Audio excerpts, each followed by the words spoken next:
প্রতিটা সন্তানের কাছেই শান্তির নীড় হলো তার বাবা মা। হ্যালো এভরিওয়ান, আসসালামু আলাইকুম। আমার মতো কে কে বাবা মাকে অনেক বেশি ভালোবাসেন অবশ্যই কমেন্ট করে জানাবেন।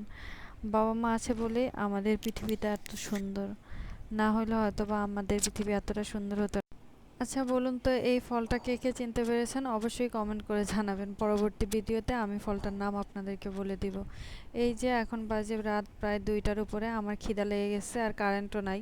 ইয়াসটাকে কোনো রকমে একটা ফ্যান দিয়ে ঘুম পাড়াইছি আর আমি ঘুমাচ্ছিলাম।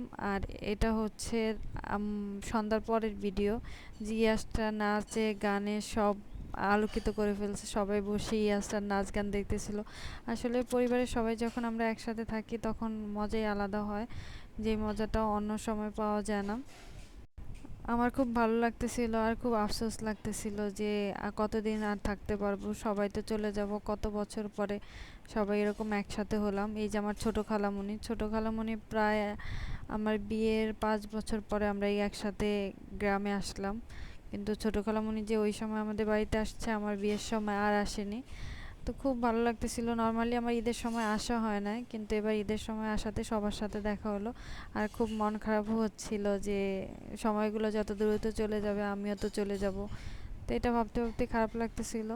এখন আমরা ফ্যামিলির সবাই বসে এখানে গল্প গানে মজেছিলাম। এগুলা দেখে আমার আব্বু চলে আসছে ইয়াসটার ডান্স দেখার জন্য, আর ইয়াসটাতে এগুলো দেখে আরও বেশি মজা পাচ্ছিল।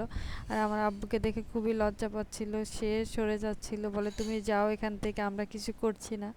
এগুলা দেখে আমরা আরও বেশি হাসাহাসি করতেছিলাম।